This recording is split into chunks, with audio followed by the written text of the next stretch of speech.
innovation to standardizing to implementing. And we know that we have you on our side, and we're extremely happy of the driving force that you have shown over the past years. Of course, we cannot do this alone.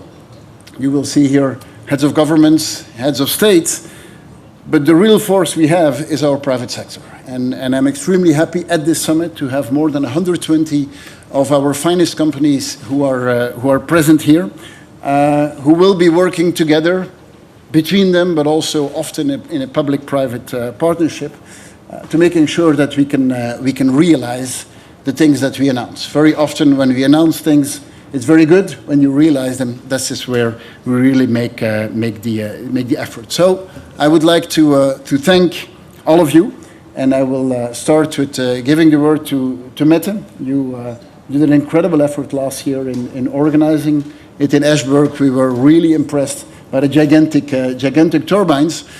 We wanted to show something which was a bit impressive as well, which is our ships. But really happy, Mette, to have you back here, and that you started this initiative. Thank you so much. Last year we met in Esbjerg in Denmark to kickstart our political vision for the North Sea as a green power plant for Europe. And thank you, Alexander, for inviting us today to take our vision further on now. I think today we are taking an important step in realizing our common ambition. 9 countries from the North Sea region are committed to offshore wind and green transition as the future of our energy supply in our countries. We are raising the bar. 300 gigawatt of offshore wind in the North Sea by 2050, the largest electricity system in Europe. It's offshore, it's green, and it is European. Last week, the Danish government committed to an even faster build-out of offshore wind. A 5-fold increase in production from offshore wind. We are speeding up green transition in Denmark. And I think all of us need to speed up our green ambitions for, of course, a number of good reasons. First of all, because of Russia's brutal war in Ukraine, it has made it absolutely clear that we need to produce more energy ourselves. We urgently need to combat climate change for a second reason, and more green energy will strengthen our energy security as Europeans, and of course also provide reliable energy prices for our households and for our businesses. But there are still some barriers to the green transition. We must secure our supply chains. We have to build the European industry stronger. We need to reduce the bureaucratic rules. And we have to align what we want when it comes to biodiversity and the environment and the ambitions we have on climate. I think all these are important discussions we also have to do with our businesses. So we need to keep on going forward. We have to do it together. And this is what we seek to do today here. So thank you once again, Alexander, for inviting us. Thank you, Mette. Ursula, I talked about the leadership role you take, and you've led us through the different crises. This crisis is one which we can use to make a step forward, and really happy that you that with plans like the Green Deal and so on, you've shown the direction. Extremely happy to have you here among us. Thank you so much, Alexander. Thank you very much for inviting me and for hosting us here in Ostende, the city by the sea. And indeed, as you said, a lot has changed and improved since last year when we had our first meeting in Esbjerg. We should not forget it was the year of a severe energy crisis that was triggered by the Russian war. But we have managed together to get rid of our dependency on Russian fossil fuels. We have diversified away from Russia to reliable partners. The European people have saved 20% of their energy consumption, but most importantly, we have massively invested in renewables. So despite this crisis, we managed to keep the economy growing on one hand, but on the other hand, we were able to reduce greenhouse gas emissions. Two figures are here important. While globally the greenhouse gas emission did rise last year by 1%, in the European Union the greenhouse gas emissions were reduced by 2.5%. In other words, there was a formidable boost in this year of crisis to renewable production in the European Union. We have doubled the additional deployment of renewable energy last year, and we have, for the very first time, generated more electricity from wind and sun compared to gas. Renewables are crucial for us to reach our goals in 2050. It's all about speeding up. And as you know, the European Union has just raised its 2030 targets for renewables from 32% up to more than 42%. So I very strongly welcome the Ostend Declaration. It's great. It's doubling down on the targets set in Iceberg for offshore wind production. And it will give us all the wind we need in our sails to set the course onto climate neutrality. The European Commission will help to deliver on these targets. And this is why we have the Green Deal Industrial Plan. All our proposals to implement this industrial plan are on the table now. First, the Net Zero Industry Act that will help to create a conducive environment for clean tech industry. It will support innovation and, very important, the manufacturing at scale of clean tech. Second, our reform of the electricity market design will incentivize the use of renewable compared to fossil fuels. And third, our Critical Raw Materials Act aims at securing the supply of the materials that are so badly needed to build wind turbines and other clean tech. One very last point on renewable hydrogen. I'm very glad that we have stepped up the ambition on renewable hydrogen. Green hydrogen can be the game changer for Europe, our industries, and our economy. And the North Sea region has the potential to produce massive amounts of green hydrogen and to become the main corridor for imports. So, of course, I am very happy, and I would like to invite the countries here today to work on cross-border hydrogen projects. The Commission is ready to support as much as possible, and in parallel we will make sure that the hydrogen bank that we will create is operational by the end of this year to create a full-fledged European hydrogen market. So in sum, Europe has become the house of renewables, and the North Sea is becoming the powerhouse of Europe. Thank you. Thank you. Alors, Emmanuel, quel plaisir que la France vient de rejoindre la coalition de la mer du Nord, un pays avec tellement d'expertise au niveau d'énergie et qui voit le potentiel des éoliennes, et donc extrêmement heureux de t'avoir ici à Ostende. Merci beaucoup, merci Monsieur le Premier ministre, cher Alexander, pour l'accueil, et heureux d'être ici à Ostende, et merci Madame la Première ministre, chère Metteux, d'avoir initié cette alliance. En effet, beaucoup de choses ont été dites, mais à neuf et avec le soutien de la Commission européenne, je crois que la stratégie qui est déployée ici est cohérente avec notre triple objectif. Plus de souveraineté, tenir nos objectifs en matière de climat et continuer à défendre l'industrie européenne. Et ces trois objectifs sont conciliables en déployant des programmes tels que celui-ci. Avec en effet cette volonté commune de produire 300 gigawatts à hauteur de 2050 et des coopérations dans tous les domaines, nous nous mettons en capacité de produire en européen par nous-mêmes justement cette électricité décarbonée et de réduire notre dépendance à des tiers et de le faire conformément à nos objectifs climatiques. À cela s'ajoute le fait qu'un tel objectif s'appuie et doit s'appuyer de manière croissante sur une expertise européenne. Et il nous faut consolider, je crois que c'est l'une des forces des coopérations qui se nouent ici et de ce que nous voulons faire avec la Commission, eh bien, en amont comme en aval, la capacité à renforcer les industriels européens. Gagner en souveraineté, en autonomie sur les matériaux critiques et tout ce qu'il faut pour produire et assembler ces éoliennes, avoir un assemblage européen et avoir des industriels européens, nous venons d'ailleurs de le voir en termes de dragage, qui sont associés à la construction de ces grands équipements.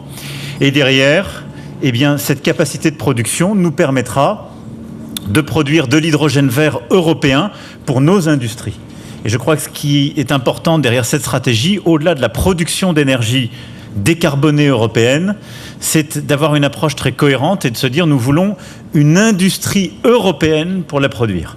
Et ne pas répliquer parfois les erreurs que nous avons pu faire il y a quelques décennies, où quand nous avons massivement déployé par exemple du photovoltaïque, nous avons importé beaucoup des matériaux dont nous avions besoin. C'est une opportunité donc en termes de résilience, de souveraineté et de Made in Europe auquel nous croyons.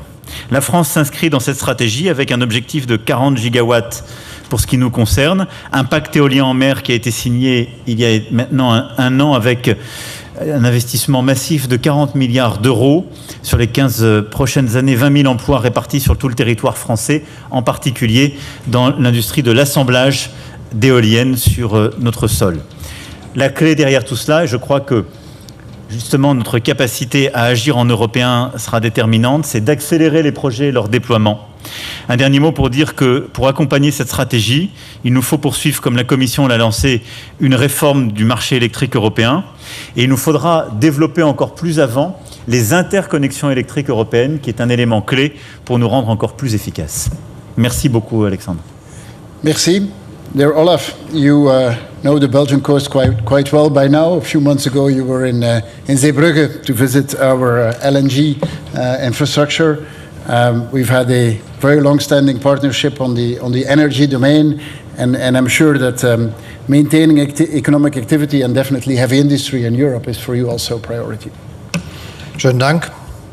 Schönen Dank für die Initiative, dass wir hier fortsetzen, was in Esbjerg begonnen hat, und auch für die ganze Arbeit, die damit verbunden ist, denn es ist in der Tat ein ganz wichtiges Ereignis, das uns hier zusammenführt. Ich will kurz erläutern, warum die Initiative so wichtig ist. Erstens, die vergangenen Monate haben eindrucksvoll gezeigt, wie zentral es ist, dass wir in Europa in Energiefragen eng zusammenarbeiten. Denn wir sind auf unserem Kontinent und natürlich auch auf den Inseln, die da vorliegen, darauf angewiesen, dass wir miteinander eng verbunden sind. Die Energieleitungen sind Lebensadern Europas. Wir produzieren Energie längst nicht mehr nur für uns selbst, sondern auch für unsere Nachbarn und umgekehrt. Nach dem russischen Überfall auf die Ukraine mussten wir uns unabhängig machen von Energieleistungen aus Russland. Das haben wir geschafft mit Unterstützung unserer Freunde und Nachbarn. Und ich bin dafür unverändert sehr dankbar. Das hat mich ja auch das letzte Mal nach Zeebrugge geführt und an viele andere Orte. Zweitens gehen wir eine noch größere Herausforderung jetzt sehr entschlossen an. Wir wollen in Deutschland bis 2045 klimaneutral wirtschaften, unsere Energie aus Windkraft, Solarenergie und Biomasse gewinnen und auf fossile Energien verzichten zum Schutz unseres Klimas.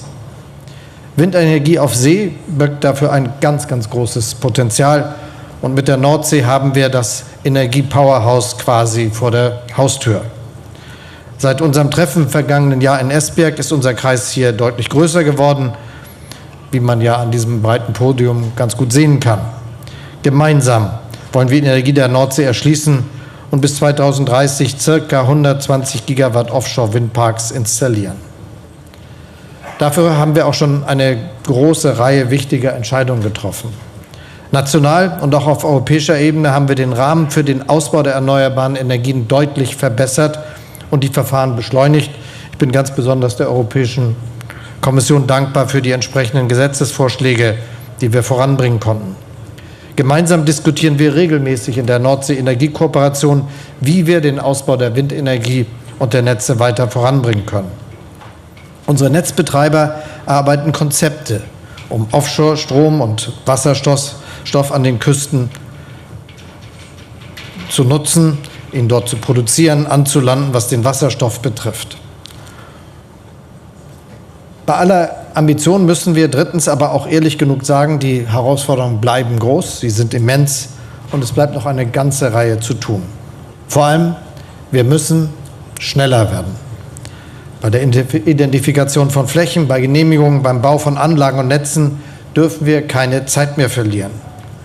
Und gerade wenn wir jetzt genau sehen, welche ungeheuren Möglichkeiten der Stromproduktion und der Wasserstoffproduktion die Nordsee bietet und gleichzeitig wissen, dass oft die industriellen Zentren, die diesen Strom benötigen, gar nicht direkt an der Küste liegen, sondern viele davon zum Beispiel in Deutschland im Südwesten der Republik, dann ist es wichtig, dass wir die Struktur des Netzausbaus immer mitdenken und auch im Blick haben, dass das genauso schnell vorangehen muss, wie die Stromproduktion anläuft. Und das ist etwas, was wir zustande bringen müssen. Wir müssen auch größer denken. Es braucht mehr Anlagen. Wir müssen dafür die nötigen Lieferketten stärken. Und deshalb brauchen wir gerade hier in Europa eine starke Zulieferindustrie. Ich bin sehr dankbar, dass hier in dem Business-Treffen sehr viele Unternehmen aus Europa, auch aus Deutschland, anwesend sind, dass sie mitarbeiten, dass sie mithelfen werden, dass wir das, was an industrieller Produktion notwendig ist, um diese Sachen mit unseren eigenen Fähigkeiten und Technologien voranzubringen, dass sie das zeigen und dass wir das voranbringen können. Und schließlich, wir müssen besser werden. Die Raue See erfordert Innovationen, um Wind und Wasserstoff nutzbar zu machen. Und wir müssen, heute ist ein Beispiel dafür, mehr kooperieren. Davon kann ganz Europa profitieren. Und schließlich, auch das hat das letzte Jahr auf brachiale Weise gezeigt, wir müssen unsere Offshore-Industrie effektiv schützen. Hier spielen wir als Anrainer, aber auch die EU und die NATO eine wichtige Rolle. All das wird nur gemeinsam gehen. Und das Treffen hier in Ostende ist ein wichtiger Schritt auf diesem gemeinsamen Weg. Die Erklärung, die wir gleich unterzeichnen, macht das noch einmal deutlich. Und deshalb nochmal vielen Dank, Alexander, für die Einladung und Organisation. Es ist schön, wieder an der Nordsee zu sein. Als früherer Hamburger Bürgermeister weiß ich, das Meer verbindet die Welt. Unsere Verbindung, liebe Freundinnen und Freunde, ist stark und wir profitieren alle davon. An die Arbeit. Thank you, Olaf.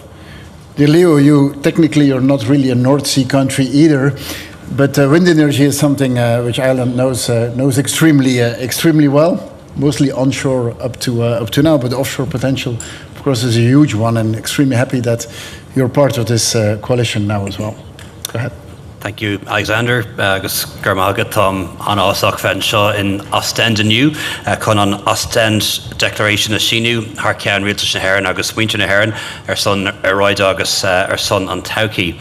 My thanks to Alexander for the invitation to be here at today's summit and the opportunity for us in Ireland to join the Ostend Declaration.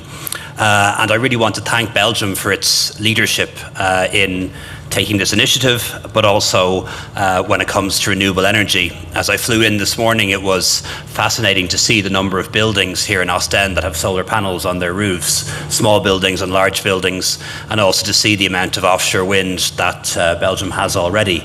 So I think you're showing a lot of leadership already. I believe our attendance here at this meeting, 8 governments, the European Commission, the United Kingdom represented as well at ministerial level, and 120 companies, shows a very real shared commitment to accelerating the transition to a green energy future and harnessing the immense potential of offshore renewables. When it comes to climate, the science is very clear. The facts are also very clear on the ground. Our world is getting warmer. Severe weather events are becoming more frequent, and we have no time to waste in acting. We have to be the generation that turns the tide on climate change and biodiversity. Some of you will know Mary Robinson, former President of Ireland and former UN High Commissioner for Refugees, and she says, or human rights rather, and she says that there are 2 things that we're on the cusp of. One is we're on the cusp of climate disaster. The other is that we're on the cusp of deploying the technological advances that allow us to avoid all of that. And we need to make sure that one gets ahead of the other, that we make the changes necessary before it's too late. And I think, as others have said, that's really reinforced by what's happening with Russia and the extent to which energy has been weaponized. So today's discussions are going to be with industry reps, and will emphasise the development of supply chains needed to honour and achieve our renewable energy objectives. We're already making significant progress with the framework on the North Seas Energy Cooperation, and a memorandum of understanding between its members and the UK is now in place. And today's Ostend Declaration allows us to go beyond the North Sea to the wider North Seas, including the Irish Sea, the Celtic Sea and the Atlantic Ocean. And Ireland as a country is relatively small, but our seas are greater, 7 times greater than our landmass, and that's what we hope to bring to the table here today. We also must ensure that biodiversity is protected in whatever we do, that our rural, local and coastal communities benefit from opportunities and also the green jobs that will arise. So really looking forward to working closely with our regional partners and the European Commission to build the offshore grids and electricity interconnection that will benefit us all. And that's going to enable us to trade offshore renewable energy with the rest of Europe, but most of all for our citizens at home and our businesses, ensuring that we have security of supply and affordable and predictable prices into the future, and all done with the benefit to our environment. So thank you very much. Yeah, thank you. Xavier, ce que beaucoup de gens ne savent pas, c'est l'investissement historique que le Luxembourg a toujours fait dans le renouvelable et le rôle que vous avez joué déjà dans la mer du Nord. Et cette invitation, naturellement, est surtout une invitation pour en faire encore davantage. Oui, comme toujours. Merci pour l'invitation, cher Alexander. Oui, certains d'entre vous, c'est la première question qu'ils m'ont posée quand je suis arrivé, mais qu'est-ce que vous faites ici ? Alors, vous devez savoir que ce n'est pas nouveau que Luxembourg participe à des projets. Je tiens à remercier Mette d'avoir lancé cette initiative ici avec ces pays autour de la table. Le Danemark est le premier pays avec qui nous avons signé justement aussi un accord où le Luxembourg investit avec le Danemark dans l'offshore et qui nous permet donc d'avoir aussi une sécurité jusqu'en 2025, aussi à partir de 2025 concernant l'énergie renouvelable.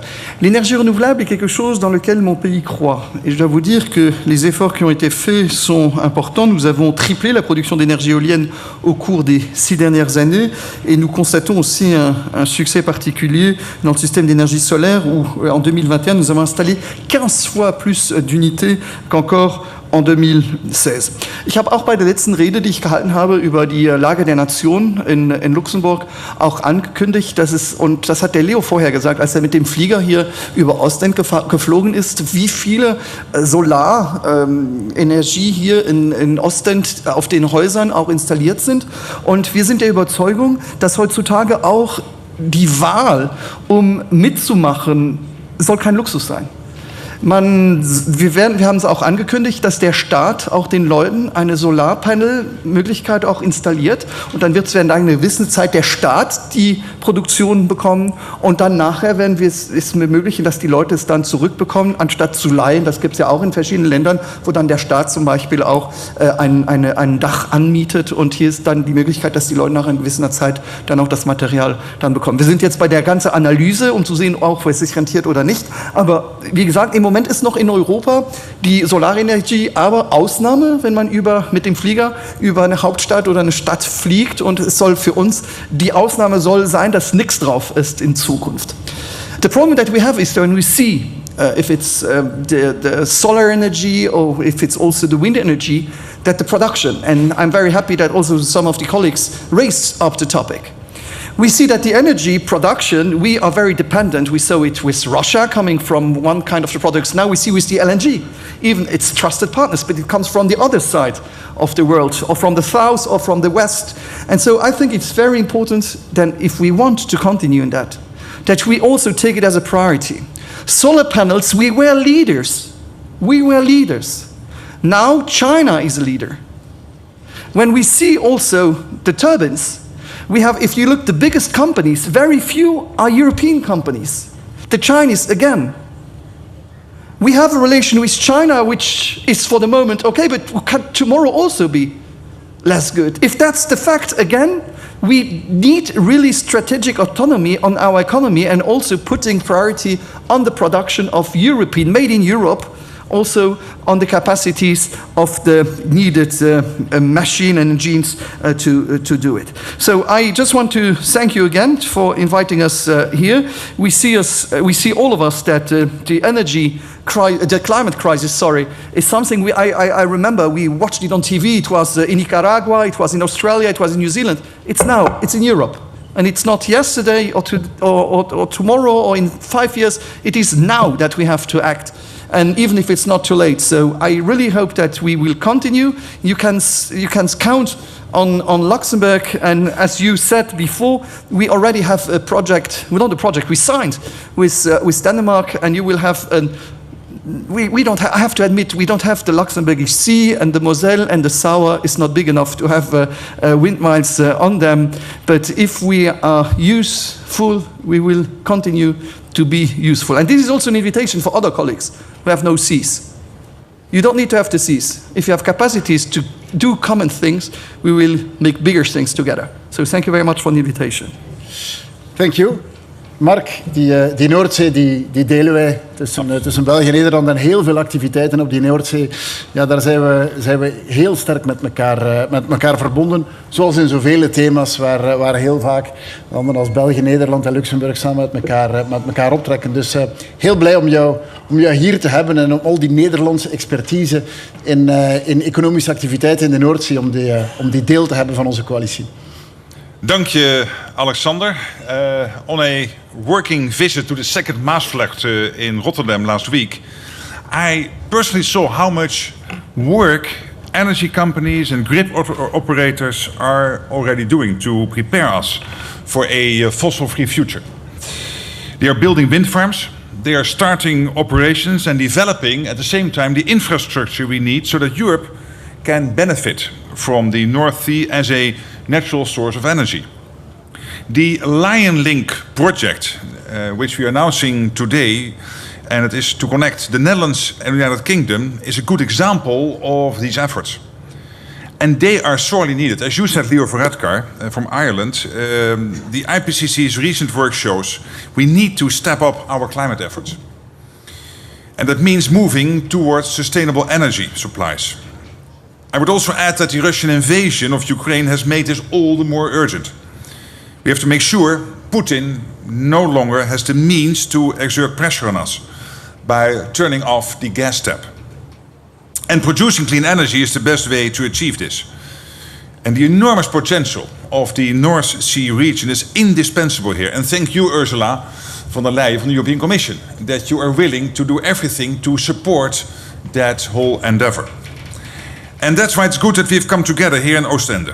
We're following up on the first and successful North Sea Summit under Mette Frederiksen's leadership in Ashburg last year. And the France, Luxembourg, the United Kingdom, Norway and Ireland are joining us today in our ambition to turn the North Sea into the green engine of Europe. And with Ireland and with Luxembourg, we are now moving beyond the North Sea, but still discussing the North Sea. And Jonas, you being here from Norway, but also the United Kingdom now being part of this group means also that we are moving beyond a little bit the European Union in its strict borders. And by expanding now this North Sea coalition, we are also boosting, I believe, our joint efforts. Last year, the Netherlands, we already raised our national target to 21 gigawatts by 2030, and that's almost 80% of our current total electricity consumption. But here's an important point. If we are really to produce our own wind turbines and batteries in Europe, we indeed, as Emmanuel Macron said, we need to be less dependent on one single supplier for our critical raw materials.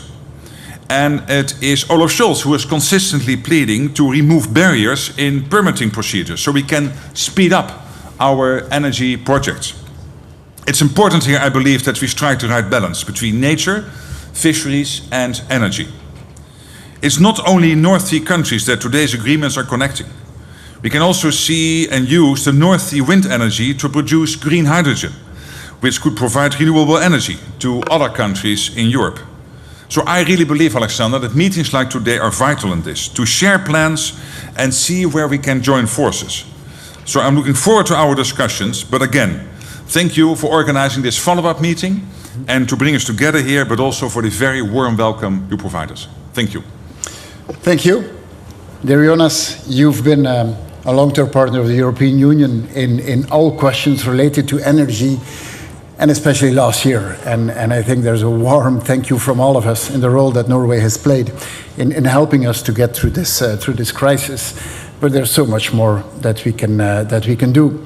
And I'm really looking forward to have you part of this coalition with all the possibilities you have in offshore wind, but actually much more than that. Thank you, Alexander. It's good to be the new kid on the block with my friends around this North Sea emerging biggest energy region potentially in the world. Norway is, as you said, the largest provider of energy to Europe. That situation was emphasized during this last year. We've been able to increase our export of gas by some 8 to 10%. That represents 100 terawatt hours of extra energy into Europe. And we will be able to maintain that for the next few years so that we can forward the transition. But we have a lot more to contribute because we have a coastline and we have wind and we have expertise in building heavy things that can stand the pressure from wind and oceans. So we are engaging into offshore wind enthusiastically. And today, this morning, Ursula, we signed a green alliance between Norway and the European Union. We worked on that for a year. Norway has integrated our objectives to reach Paris obligations with the European Union. These are our partners. We have integrated economies. So we want to reach the targets with the European Union partners. And with this green alliance, we really exemplify how to do that. And one important part is to take this paradox of Russia's invasion. It has actually accelerated Europe's independence towards energy security with the renewable push. And we want to be part of that. So there are a lot of dimensions here where we have expertise. Offshore wind, especially the floating windmills, which have to build on expertise from heavy structures out offshore. Hydrogen production, be it green, or in the intermediary time blue, namely by gas, where we extract the CO2, store it 2,000 meters under the seabed, and Norway has done that for 20, 30 years. We know the technology and how to do it. So our ambitions are also high. By 2040, we aim for 30 gigawatt. That is about 1,500 windmills. And for what is linked to the southern part of Norway, we want to see that in a North Sea perspective, and then we will follow up along our coast towards the Barents Sea and Arctic waters, because we also need this energy there. I would also like to emphasize that we as governments should help push this industry to get off the ground. But the key here and the core is the private sector.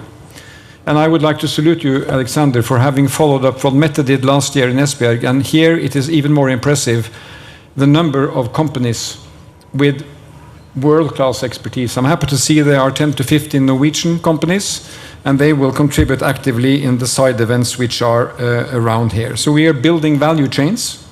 They are European, they are North Sea, and they will really make a difference. Norway is really happy to be part of it, and I hope that we will be able to one day invite you to a similar gathering at our shores, and then we will make the windmills turn. Thank you. Thank you. After all of this, you might have some questions, but before we go to the questions, we will proceed to the signing of the Ostend Declaration. And so two representatives of the Ostend Youth City Council, Lens and Chiara, will bring you the declaration and will ask each one of you to sign it. Give them an applause, first of all. Yes.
Okay, thank you. Give them another applause.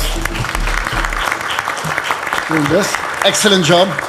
Ostend Declaration, to summarize it, from announcement to implementation for a greener, a more sustainable, and a more independent Europe.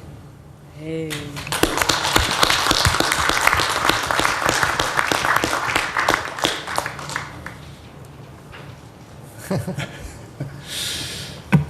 All right. Let's Are take there some any questions. Please take it over, Bram. I have a first question from Jelle Frenke, VTM.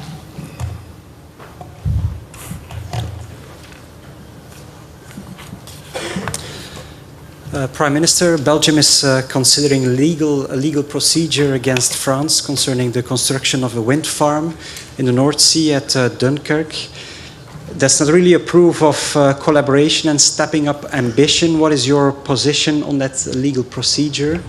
And more broadly, what are the concrete measures or deals you have now that the action will speed up? In advance, you said that it has to go further than only showing ambitions. What are these concrete steps? Mm-hmm. Well, first of all, in planning offshore wind parks, we need to talk. And between Belgium and France, we're in very intensive talks on this new very big windmill park off the coast of Dunkirk. And I'm quite sure we will come to an agreement which is satisfying for both countries.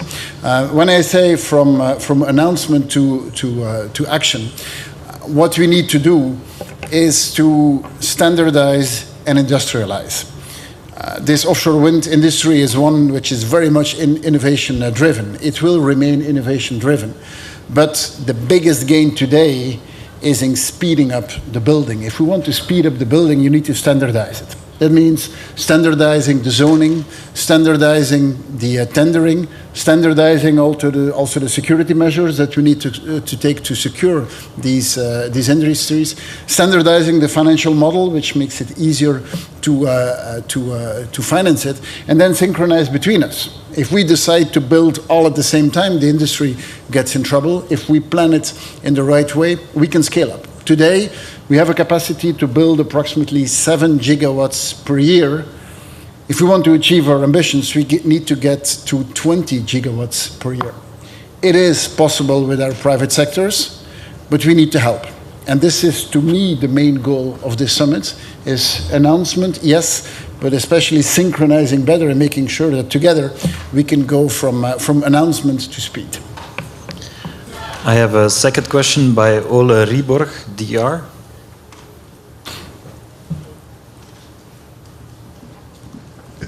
Ole Ryborg, Danmarks Radio. Last week, a documentary by 4 television stations from Denmark, Sweden, Norway and Finland documented how Russian vessels have been mapping the locations of all windmill farms in the whole of Scandinavia, along the coast down to Belgium and Holland and all the way to Britain, and I think they've even been in Ireland. So my question to you is, you've now been talking about how you are going to develop the North Sea as the powerhouse, but what are you going to do to protect that infrastructure? For von der Leyen, the EU directive for 2008 about infrastructure is quite old and not done to this. So how are you going to change this to increase the protection of the windmills that you do? And even I'm curious about the Franco-German engine in all this. Is this a national thing as it is today, or do you foresee that in the future we need European cooperation, even European military cooperation, or in other ways, in order to protect these wind farms that we do in the North Sea? Thank you. Yes, we have followed the situation very closely because we know that our critical infrastructure is under threat. And we know it since we have experienced the sabotage of Nord Stream pipeline last year. So this is the reason why we have stepped up in the European Union our actions concerning preparedness, concerning the response and the cooperation that is possible. Cooperation between member states, of course, as you said, on an EU level. Here we are at the moment working on a stress test program for the worst case, mainly in the infrastructure. We had a first stock taking in April, and we will take the results to identify our weaknesses, but of course also strengthen our resilience. The second part, which is very important, is not only the European Union is working on this topic, but we are teaming up with NATO.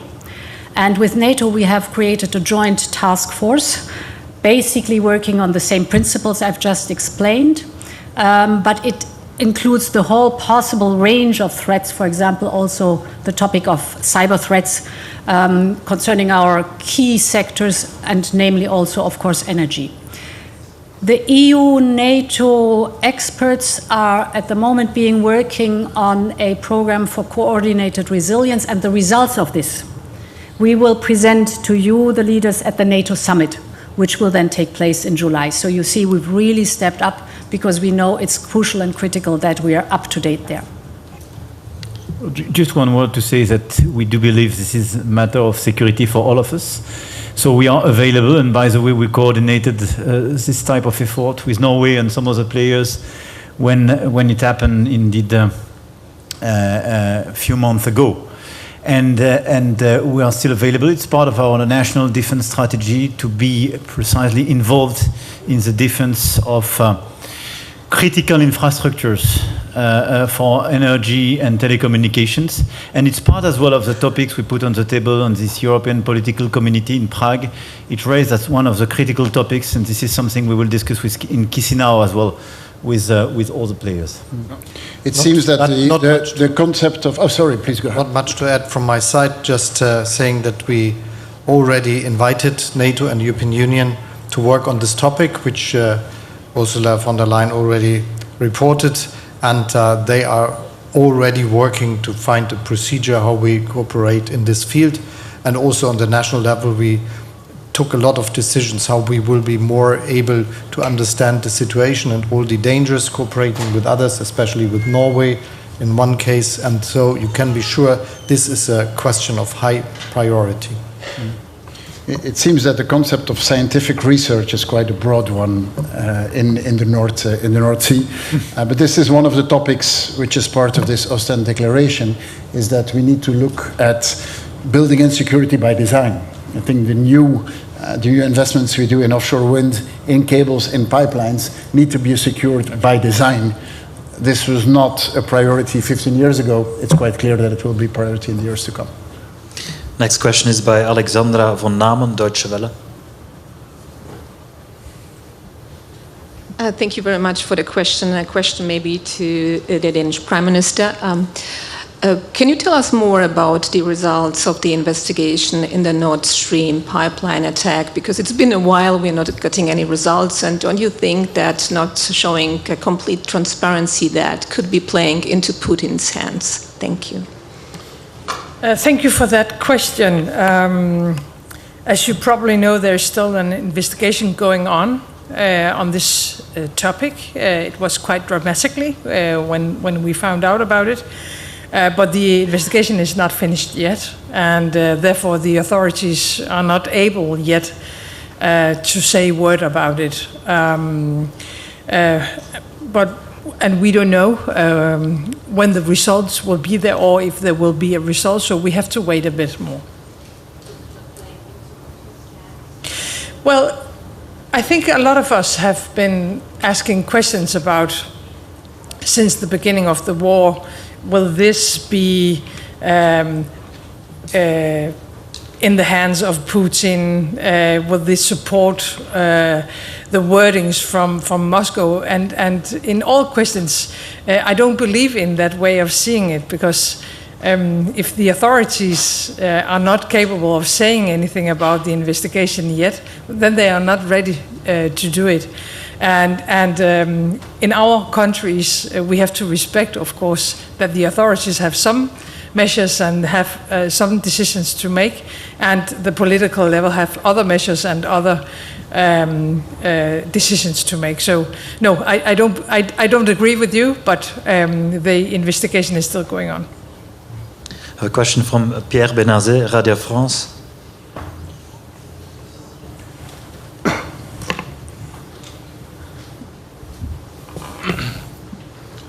Oui, j'ai une question. Monsieur le Président, vous avez On a parlé, le chancelier allemand a parlé de l'identification des sites pour les parcs d'éoliennes en mer. Est-ce que ça ne va pas être un gros défi pour la France qui part de très loin? Il va falloir trouver des arrangements et trouver des définitions sur la biodiversité, partager la mer avec les transporteurs, avec les pêcheurs et avec les riverains. Et puis, pour rebondir sur ce que vous avez dit en arrivant, vous estimez que les propos de l'ambassadeur chinois en France sont déplacés. On parle de souveraineté des pays baltes, mais on parle aussi de la souveraineté de l'Ukraine sur la Crimée. On est toujours dans cette question de sécurité, de souveraineté. Est-ce que vous avez des propos européens à ce sujet? Et est-ce que vous avez l'intention vous-même de retourner en Ukraine bientôt?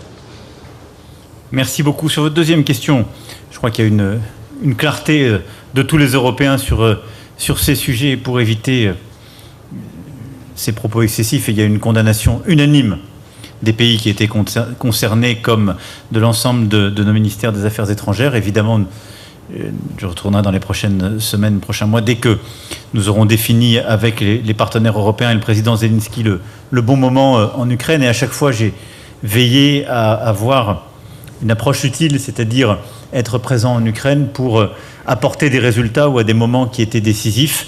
Comme vous le savez, j'ai eu il y a 10 jours au téléphone le président Zelensky pour faire un point sur nos envois justement de munitions et d'armes et aussi lui rendre compte des discussions que j'avais pu avoir en Chine.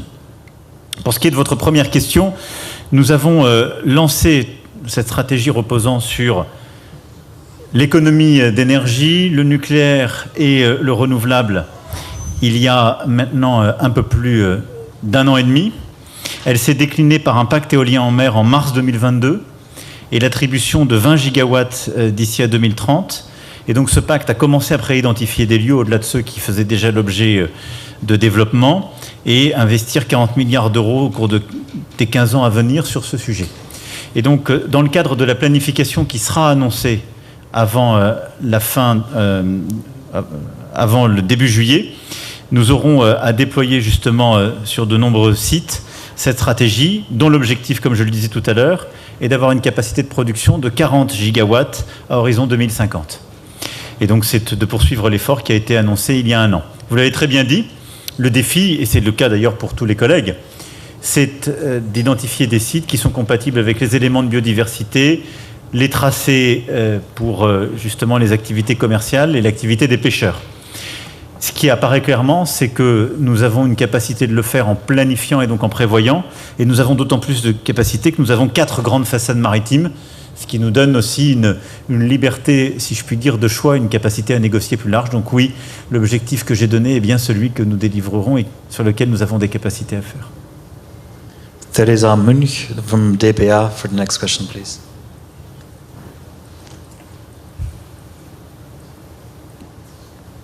Meine Frage richtet sich an Kanzler Scholz. Sich ambitionierte Ziele zu setzen, ist ja immer einfach, aber in der letzten Zeit ist beim Ausbau von Windenergie auf See nicht so richtig viel zusammengegangen in Deutschland und auch in Europa. Was macht Sie so zuversichtlich, dass es diesmal anders kommt, dass jetzt so richtig Schubkraft reinkommt? Schönen Dank für die Frage. In der Tat, der Ausbau der Windenergie an Land und auf hoher See ist in den letzten Jahren nicht mit dem Tempo vorangegangen, das wir gebraucht hätten. Deshalb haben wir auf nationaler Ebene in Deutschland, aber auch auf europäischer Ebene jetzt sehr, sehr viele Gesetze geändert oder sind dabei, sehr viele Gesetze zu ändern, um genau dieses Tempo zu erreichen. Und es gibt aber einen klaren Maßstab. Wenn wir an die europäischen Regulierungen, die wir heute haben, denken und wenn wir an die deutschen Regeln, die wir heute haben, denken, werden wir keines unserer Ausbauziele erreichen, wenn wir sie nicht ändern. Und deshalb ist es notwendig, dass wir das tun. Darüber besteht aber auch ein großer Konsens bei den europäischen Regierungschefs. Da besteht ein großer Konsens auch im Parlament. Und wir haben jedenfalls in Deutschland unbedingt diesen Willen dazu. Deshalb gehen wir jetzt auch anders vor. Wenn das Ziel für Deutschland ist, 80% des Stroms 2030 aus erneuerbaren Energien zu produzieren, bedeutet das, dass wir genau ausrechnen können, wie viel Offshore-Wind aus der Nordsee, wie viel Wind onshore in Deutschland, wie viel Solarpaneele in Deutschland, wie viel Stromleitung in Deutschland und wie viel Elektrolyse dazu notwendig sind. Und auch, wie viele Importkapazitäten für Wasserstoff wir brauchen. Und weil das jetzt möglich ist, wir das auch öffentlich sagen können und auch verfolgen können, werden wir das Tempo auch erreichen. Das heutige Treffen ist deshalb besonders wertvoll, weil wir uns nicht nur als Regierung treffen, sondern weil wir auch gleich mit der Wirtschaft sprechen.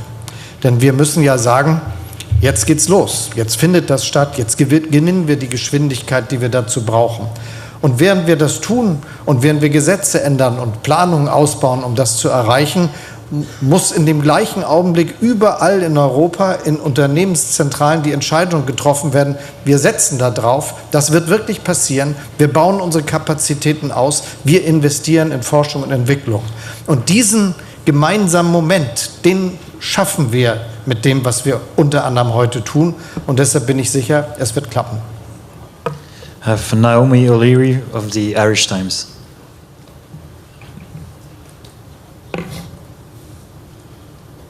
Hi, a question for Taoiseach Varadkar. We've heard a lot of talk about Ireland potentially being a powerhouse in the export of wind energy. I wonder if you could give any figures in terms of what that would mean to the Irish economy. Can you give any sense of the size of potential exports, like revenues, the jobs this might mean? And then also, what level of public investment is required to bring the national grid up to scratch to actually be able to handle something like that? Thanks. So Ireland as a country requires about 6 gigs of electricity to satisfy our own needs, but that's going to increase dramatically as we electrify our transport systems and more industry goes electric as well. But the target that we've set for renewables for offshore wind is 30. So roughly 5 times the amount of energy that we currently use. And that's a hugely ambitious target, but one that we believe we can achieve. It's not just about offshore wind, although it'll be mainly about offshore wind. It's also about solar as well as onshore wind too, and using that for our own energy needs, but also to produce green hydrogen, which is going to be one of the fuels of the future, as the President Commissioner said. Also synthetic aviation fuels, so that we can continue to fly, maybe not as frequently as we do now, but still when we need to. And also to make green fertilizer, which I think would be very beneficial for agriculture in particular, because at the moment we use fertilizers that are nitrogen-based and oil-based, and if we could change to green fertilizers, that would be much better for lots of different reasons. When it comes to the investment, we're going to need a combination of public investment and private investment. It's going to take many billions, tens of billions, we believe. But crucially, I think we need to understand that this form of public investment is public investment that will pay for itself, because people and businesses pay for electricity. Ultimately, the capital cost is recovered and you then start to make a profit. So a lot of public investment that we make is really important and really valuable, but it never turns a profit. Investment in energy will turn a profit. So the first couple of years, the first couple of decades, it covers the capital cost, but after that it becomes profit making. So it's a huge economic opportunity as well. And let's not forget that the fuel that powers wind energy is free, not like oil or gas. It's free, and all you need to do is install the equipment and install the grid, although the grid is going to be a huge job. And I think what we're going to need is a master grid, a super grid for all of Europe. If you think of our grid that we have at the moment, like roads, we still are running off local and regional roads, and now we need to build European energy motorways, essentially, to harness that offshore energy and bring it all over Europe. Next question by Tim Morizet by RTL.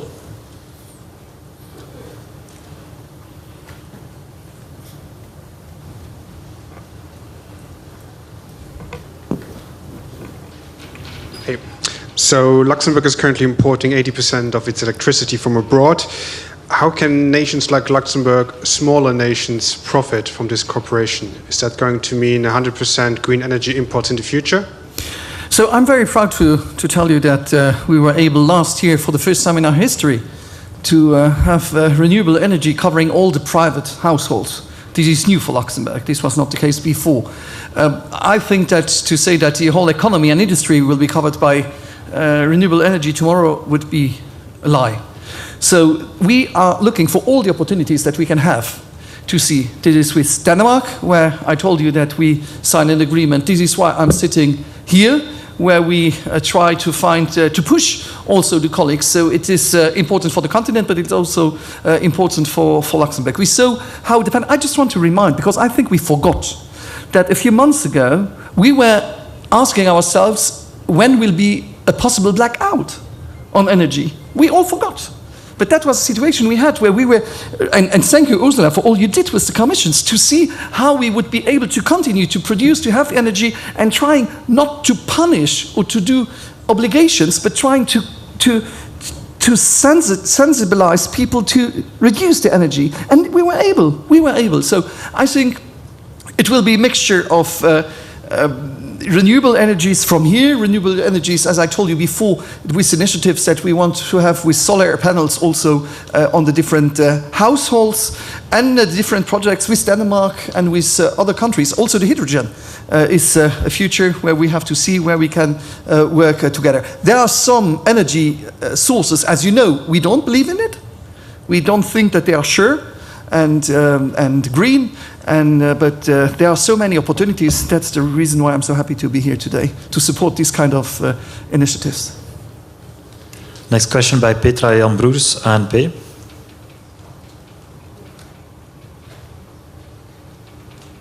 No? Or not.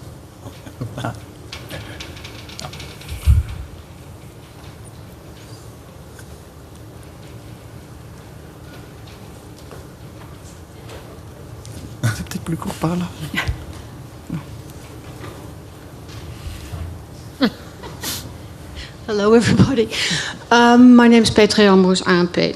My question is really for Mrs. von der Leyen. Building all these wind parks costs a lot of nitrogen emission. It means that a lot of builders cannot get the permits they need, and it's not going as fast as they like. I know this is one of the things that the member states need to do, but can the Commission help out a little bit in this? How do you tackle this problem? Yes, if I understand you well, it's about the permitting processes that last too long still today.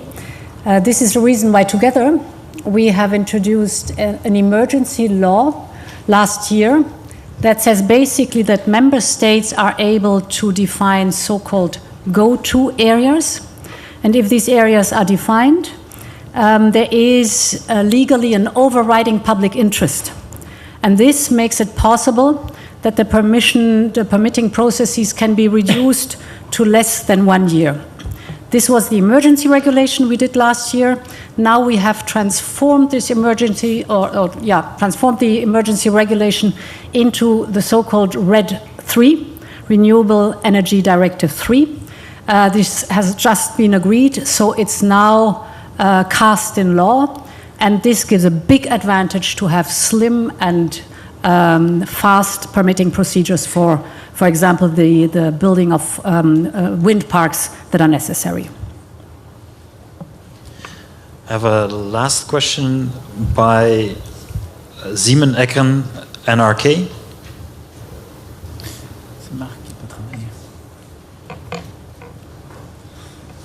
Yes, thank you. It's a question for the Commission President. Norway has wanted to look for more oil and gas in vulnerable Arctic regions, and this was a complex issue in the talks before the pact that you signed today and the Green Alliance. Now you've stated several times how thankful you've been for Norway's support, but how green a country is Norway really in these new ongoing decisions about a new energy reality, in your view? So in the many talks that I had with you, Jonas, I could see how genuine and true the very ambitious green transformation is.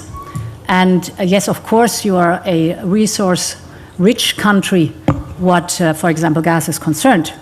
But it is impressive to see the enormous investment you're doing in green energies. And the Green Alliance is basically working together on all different strands for the green transformation, be it supporting each other when it comes to global targets, or supporting each other, for example, when it comes to developing the renewables, but also supporting each other when it comes to research and development. Carbon capture and storage is a very interesting field that we're working on together. Green hydrogen has been mentioned already. And over time, of course, it's important for us that, for example, the infrastructure we build is one day hydrogen ready. So you see a whole concept behind it. It's the very first green alliance the European Union has with a European country. It's only the second we have at all. And there's a good reason why we choose, and we're glad to have Norway by our side. And the Arctic discussions? We found, I think, a very good balance between the two necessary points. And this is summarized in the Green Alliance, the balance that is necessary to protect, of course, the Arctic region, but also to have the necessary approach to existing fields that you're looking at. Well, I support everything the Commission President said. Let me just say that Norway is in transition from oil and gas to renewable. And I think we're all safe by making that transition in a responsible manner. And half of the increase of Norway's gas export to Europe this last year comes from a site outside Hammerfest, which is definitively in the Arctic. It's LNG coming into European ports. But that site at Hammerfest is at the same time known for extracting CO2 and depositing that under the seabed for eternity, which is a technology which is now being highlighted. So I really believe that we have to be partners in this. If we do a transition by closing one chapter one day to open a new one the next day, we will fail.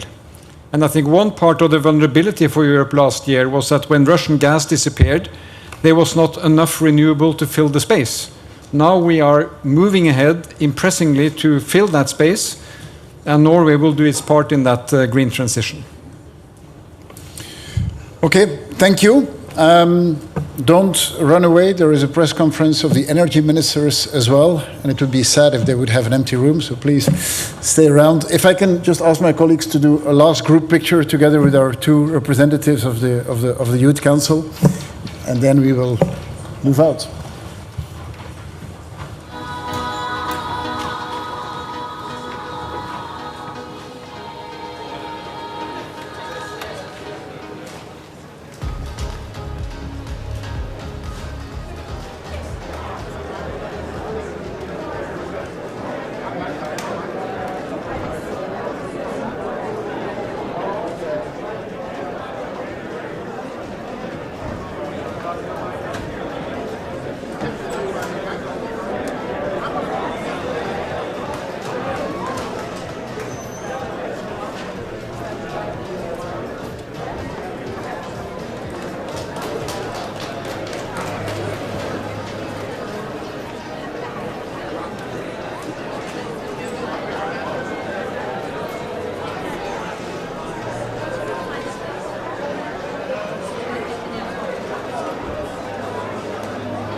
Industry. It will support innovation and, very important, the manufacturing at scale. Industry Act that will help.